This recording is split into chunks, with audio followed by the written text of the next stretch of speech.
শিরিক করেননি, তবে এমন পাপ করেছেন যে পাপের কারণে আল্লাহ আপনাকে ক্ষমা করলো না।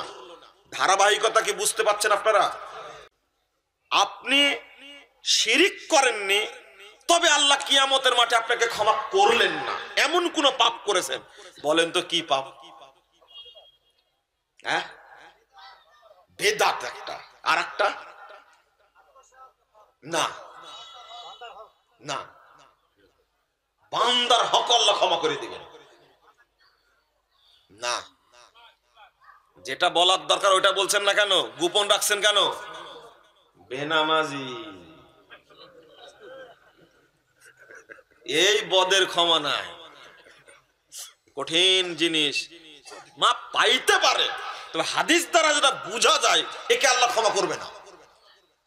এটা পাপের মধ্যে বড় পাপ, কাবিরা গুনার মধ্যে একটা কাবিরা গুনাহ, এর বিপদ আছে। মুসল্লি, তুমি মুসলমান, সালাত আদায় করো না, তোমার মতো হতভাগা কেউ নাই।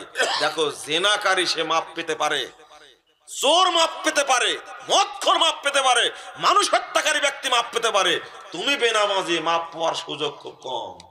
এই দুইটা এবার শুনুন, কেন মাপ পাবে না দলিল দ্বারা শুনুন। রাসূল সাল্লাল্লাহু আলাইহি ওয়াসাল্লাম বলছেন, ও মাপ পেল না, কিয়ামতের মাঠে জাহান্নামে গেল। শিরিক করেনি, মাপ পেল না, জাহান্নামে গেল। 4739 নম্বর হাদিস আবু দাউদের মধ্যে আসছে, মুহাম্মদুর রাসূলুল্লাহ সাল্লাল্লাহু আলাইহি ওয়াসাল্লাম বলেছেন, শাফাআতি লি আহলিল কাবায়ের, যারা কাবিরা গুনাহ করে মারা গেছে তাদের জন্য আমার সুপারিশ। অর্থাৎ জাহান্নামে গেলেও আল্লাহর নবী তাদেরকে সুপারিশ করে বের করে জান্নাতে নিয়ে যাবেন। আল্লাহর নবী, অথবা জাহান্নামে যাওয়ার আগেও আল্লাহ সুপারিশ চাই, আল্লাহর কাছে সুপারিশ চাইতে পারেন, আল্লাহ আমি সুপারিশ করছি তুমি এই লোকগুলোকে মাফ করো। জাহান্নামে যাওয়ার আগেই হয়তো তারা ক্ষমা পেয়ে যাবে, আল্লাহর নবী সুপারিশ করবেন। দুই, এমনই হলো আল্লাহর নবী সুপারিশ করলেন না। আল্লাহর নবী তিন শ্রেণীর মানুষকে সুপারিশ করবেন না, ফাইনাল কথা। আল্লাহর নবী মুহাম্মদ সাল্লাল্লাহু আলাইহি ওয়াসাল্লাম তিন শ্রেণীর মানুষকে সুপারিশ করবেন না, ফাইনাল কথা। নাম্বার 1, শিরিককারী ব্যক্তির জন্য সুপারিশ করবেন না। 2, যারা বেনামাজি তাদের জন্য সুপারিশ করবেন না। 3, যারা বেদাতি তাদের জন্য সুপারিশ করবেন না। তবে এই দুই শ্রেণীর মানুষ এক সময় টিকে যাবে। দলিল, শিরিক সুপারিশ করবেন না।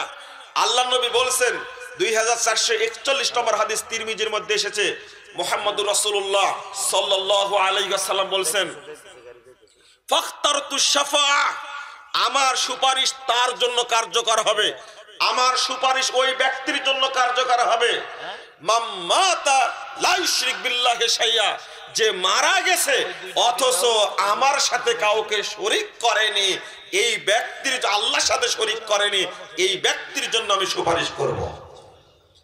তাহলে বেনামাজি তো আসলো না এখানে, কে আসলো এখানে? শিরিককারী আসলো, তো বেনামাজি কই? ইবনু মাজার 1080 নম্বর হাদিসটা খুলুন। হাদিস শুনেছেন, ফাকাত কাফারা, যে ব্যক্তি সালাত ত্যাগ করলো সে ব্যক্তি কুফরি করলো। কিন্তু এই হাদিসে বলছে, মান তারাকাস সালাহ ফাকাদ আশরাকা, যে ব্যক্তি সালাত ত্যাগ করলো এই ব্যক্তি শিরিক করলো। তাহলে এর জন্য সুপারিশ আছে?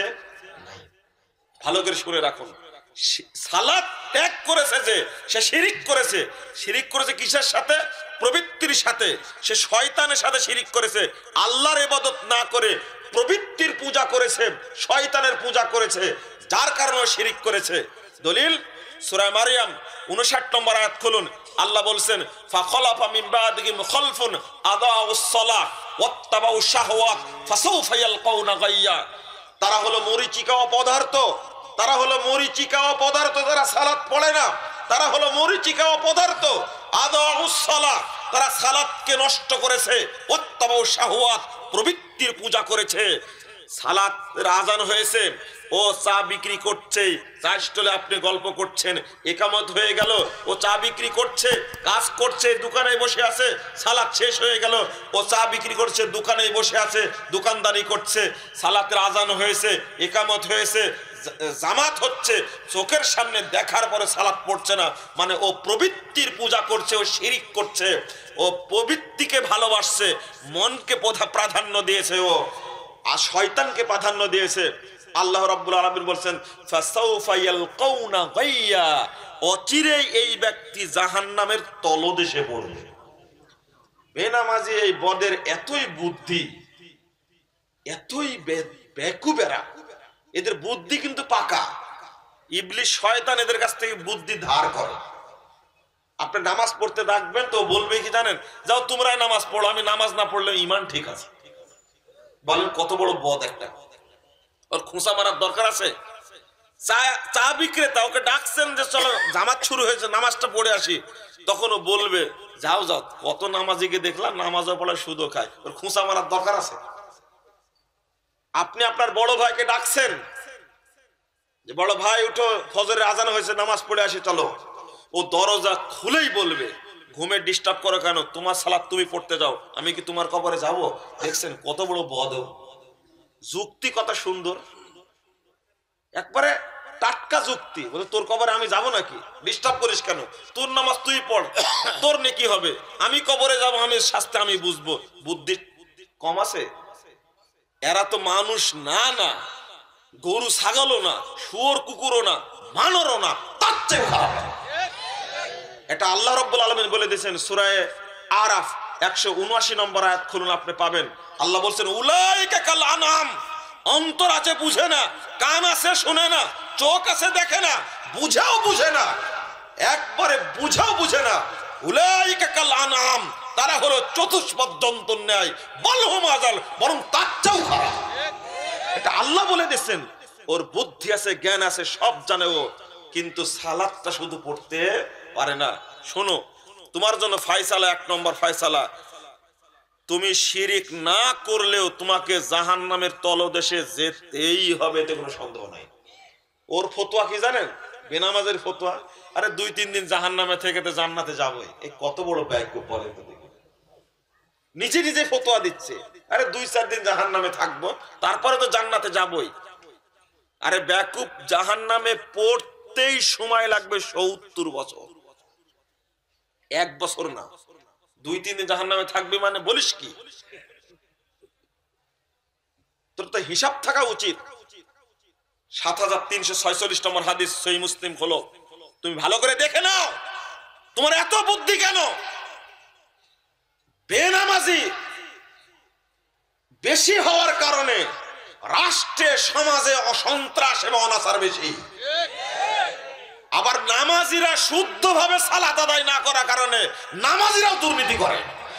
দুইটাই সমস্যা।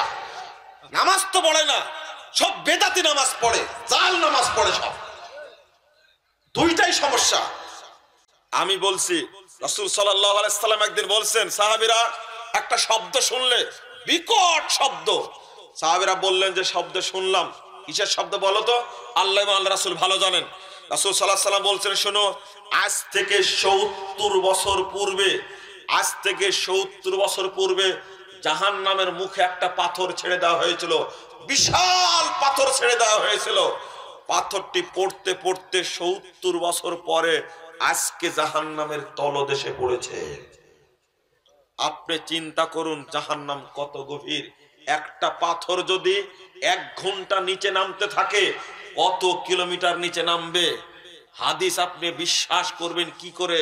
ইমানই নাই আপনার, আপনার ইমানই নাই, ধরবে কি করে? অ্যাকাউন্ট খোলা নাই, ডিপোজিট হবে কি করে? আপনার ইমানই নাই আপনার, আপনাকে হাদিস শোনায় কি করব?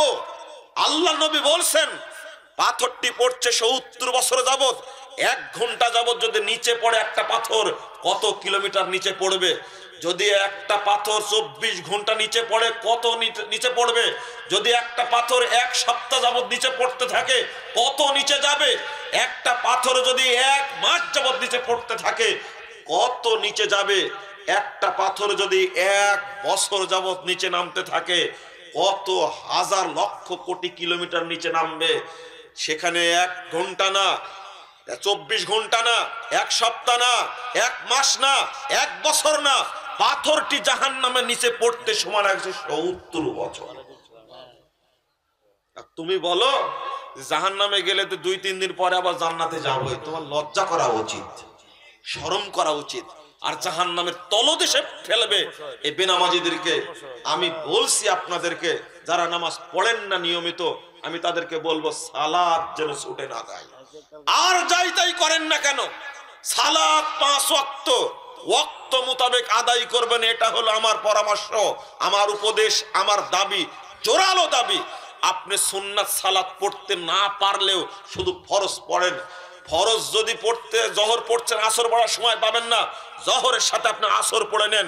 মাগরিব পড়ছেন, অর্থাৎ জোহর পড়ার টাইম পাচ্ছেন না, আপনি আসর পড়ার টাইম পাচ্ছেন, আপনি আসরের টাইম আগে জোহর পড়ুন, তারপরে আসর পড়ে নিন।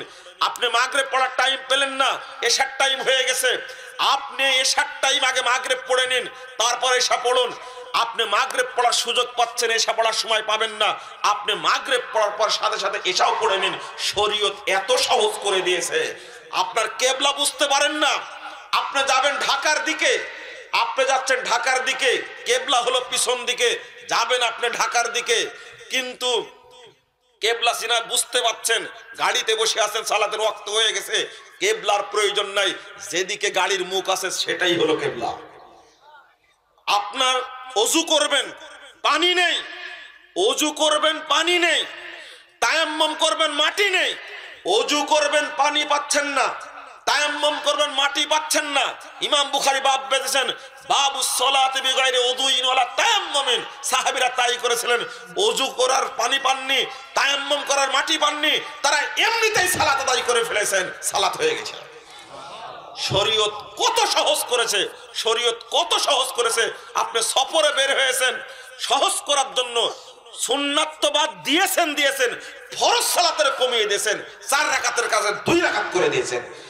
এরপরে আপনি মাপ পাবেন সালাত না পড়ে, ভাবলেন কি করে? আপনি ভাবেন কি করে?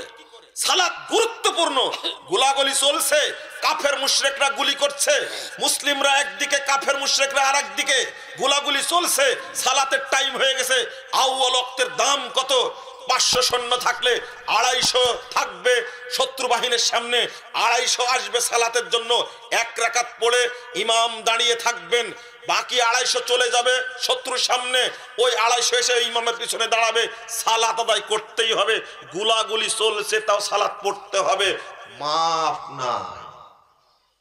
ইসলাম সালাতকে এত গুরুত্ব দিয়েছে। এই জন্য আল্লাহর নবী বলছেন, যে ব্যক্তি সালাত ত্যাগ করলো, শিরিক করলো, আমি তার জন্য সুপারিশ করব না। গেছিলাম অনেক দূরে, আবার ফিরে আসলাম। আরেক শ্রেণীর মানুষ, যেটা পরের আলোচনায় আসবে, সে যারা বেদাতি, তাদের জন্য আল্লাহর নবী সুপারিশ করবেন না। তবে এই বেদাতি আর বেনামাজি যদি শিরিক না করে, এই বেদাতি আর বেনামাজি যদি শিরিক না করে, বাঁচার পথ আছে। 60 নম্বর হাদিস, ইবনু মাজাহ খুলুন। রাসূল সাল্লাল্লাহু আলাইহি সাল্লাম বলছেন, শিরিক না করার কারণে বেদাত করে যে পাপটা হয়েছে, নামাজ না পড়ে যে পাপটা করেছে, এর পাপের প্রায়শ্চিত্ত ভোগ করার পরে পুড়ে পুড়ে পুড়ে পুড়ে যখন পাপ শেষ হবে, অবশেষে ওই যে কালেমার বদৌলতে ওকে আল্লাহ জান্নাত দান করবেন। এত জোরে সুবহানাল্লাহ পড়লেন এতদিন পড়ার পরে? এটা তো ঠিক হলো না, একটু চুপ থাকার দরকার ছিল। এতদিন পড়ার পরে আপনার মনে হচ্ছে তাও তো জান্নাতে গেছি। 1 মিনিট জাহান্নামে যাবেন, কে আছেন হাত তুলেন? 1 মিনিট, এই দেখেন হাত তুলতে। 1 মিনিট জাহান্নামে থাকবেন, কেউ আছেন এখানে? না। এত জোরে সুবহানাল্লাহ পড়লেন কি করে? এটা চিন্তা করেছেন আপনারা? একটু ভাবেন, আমি যে কথাটা বলেছি, পুড়ে পুড়ে পুড়ে আল্লাহ রাসূল বলছেন শেষ পর্যায়ে সে কালেমার বদৌলতে জান্নাতে যেতে পারবে, তবে শিরিক করবে না, শর্ত। তবে শিরিককারী ব্যক্তির জাহান্নাম থেকে বের করার কোনো পথ পাওয়া গেল না। আমি যেটা বললাম, পৃথিবীর সব বিদ্বান একই কথা বলেছেন। আপনি আলবানির বই খুলে দেখেন, শেখ বিন বাজের বই খুলে দেখেন, শেখ উসাইমিনের কথা বই খুলে দেখেন, স্পষ্ট এইভাবেই দলিল দিয়েছেন, বাঁচার কোনো পথ নাই। কিতাবুত তাওহীদ পড়বেন, কিতাবুত তাওহীদ পড়বেন, বুঝবেন আমি যেটা বলেছি শিরক সম্পর্কে এটাই চূড়ান্ত কথা। চলুন